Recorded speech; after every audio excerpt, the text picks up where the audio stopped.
Le ministre des Antiquités, Dr Khaled El-Anani, a annoncé lors d'une conférence de presse le succès de la mission archéologique égyptienne dirigée par Dr Mustafa Waziri, secrétaire général du Conseil suprême des Antiquités.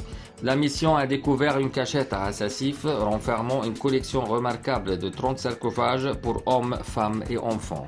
Ces sarcophages sont en bois peint, en excellent état de conservation, avec des couleurs et des décorations intactes comme les ont laissé les anciens Égyptiens. Ils contiennent des momies et sont empilés les uns sur les autres en 2 rangées.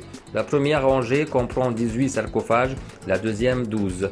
Ces sarcophages constituent la première grande cachette de cercueil humain découverte depuis la fin du 19e siècle.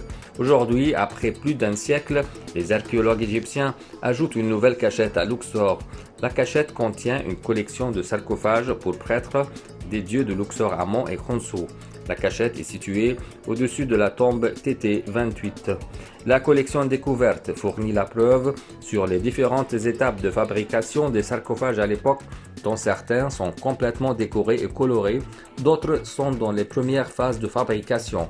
Les travaux de certains sarcophages sont finis, mais ceux-ci ne sont pas décorés, d'autres sont sculptés et décorés en partie seulement. Les inscriptions qui décorent les côtés des sarcophages représentent divers thèmes et des scènes des différentes divinités et des scènes du livre des morts et des offrandes aux rois divinisés tels que Amenhotep I, vénéré dans la région de Deir el-Bahari. Il y a aussi un certain nombre de textes avec des titres pour les propriétaires de sarcophages tels que le chanteur du dieu Amon ainsi que le discours de divers dieux.